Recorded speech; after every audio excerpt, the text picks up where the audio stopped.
शेतकरी मित्रांनो नमस्कार, मी निखिल चव्हाण परत आपल्या ॲग्रिकॉस फार्मर या यूट्यूब चॅनलमध्ये स्वागत करतो।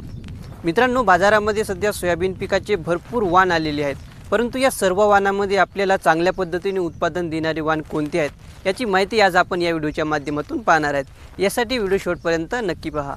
तर मित्रांनो, पहिले जे सोयाबीन वाण आहे तर ते म्हणजे PDKV अंबा, ज्याला AMS 100-39 असे सुद्धा म्हटले जाते। हा वाण 2021 मध्ये प्रसारित झालेला वाण आहे। या वाणाचा कालावधी जवळपास 95 ते 96 दिवसादरम्यान आपल्याला पाहायला मिळतो। हा जो काही वाण आहे तर तो मुळकूज आणि खोडकूज या रोगांना मध्यम प्रतिकारक असा वाण आहे।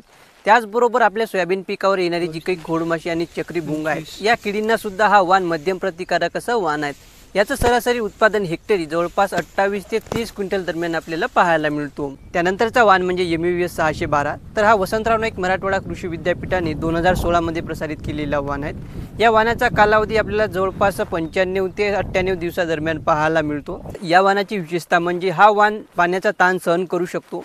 त्याचबरोबर शेंगा परिपक्व झाल्यानंतर जवळपास 10 ते 12 दिवसापर्यंत फुटत नाहीत, त्यामुळे काढणीसाठी उशीर जरी झाला तरी आपल्याला त्या ठिकाणी चांगल्या पद्धतीचं उत्पादन मिळणार आहे। आणि याचं सरासरी उत्पादन हेक्टरी जवळपास 28 ते 30 क्विंटल दरम्यान आहेत। बऱ्याच शेतकरी बंधूंनी मागच्या वर्षी या वाणामधून एकरी 10 ते 12 क्विंटलपर्यंतचं उत्पादन घेतलेलं आहे। आपण या वाणामधून किती उत्पादन घेतलेले आहे ते खाली कमेंटमध्ये नक्की सांगा। त्यानंतरचा वाण म्हणजे फुलेकिमिया म्हणजे KDH 753, तर हा 2017 मध्ये प्रसारित करण्यात आलेला वाण आहे। मध्यम कालावधीचा हा वाण आहे। याचा कालावधी आपल्याला जवळपास 95 ते 100 दिवसादरम्यान पाहायला मिळतो। हे वाण तांबेरा या रोगाला सहनशील असं वाण आहे, परंतु मागच्या वर्षी या वाणावर येलो वेन मोझॅक व्हायरस किंवा मुळकूज खोडकूज सारखे रोग आले होते। त्यामुळे जर आपलं नियोजन चांगलं असेल आणि आपल्या भागात हे रोग जर नसेल तर त्या ठिकाणी आपण या वाणाची लागवड अवश्य करू शकता आणि चांगल्या पद्धतीने याचं उत्पादन मिळवू शकता। त्यानंतर जर आपल्या भागामध्ये चारकोल रॉट किंवा मुळकूज खोडकूज सारखे रोग असेल तर त्या ठिकाणी आपण सुवर्ण सोया या वाणाची लागवड करू शकता। या वाणाचा कालावधी आपल्याला जवळपास 95 ते 100 दिवसादरम्यान पाहायला मिळतो। या वाणाची विशेषता म्हणजे हा वाण मुळकूज आणि खोडकूज या रोगांना सहनशील वाण आहे। त्यामुळे जर मागच्या वर्षी आपल्या शेतात हे रोग आलेले असतील तर त्या ठिकाणी आपण या वाणाची लागवड करू शकता। या वाणाच्या शेंगावर आपल्याला लव पाहायला मिळते, यामुळे आपल्याला किडीचा प्रादुर्भाव कमी पाहायला मिळतो। त्याचबरोबर यामध्ये 2 दाण्यांच्या शेंगाचं प्रमाण अधिक आहे आणि शेंगा जे आहेत तर ते झुपक्यामध्ये लागतात।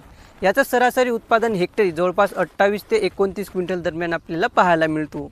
त्यानंतरचा वाण म्हणजे फुले दुर्वा म्हणजे KDS 992, 2021 मध्ये प्रसारित करण्यात आलेला हा वाण आहे। याचा कालावधी जवळपास आपल्याला 100 दिवसापर्यंत पाहायला मिळतो।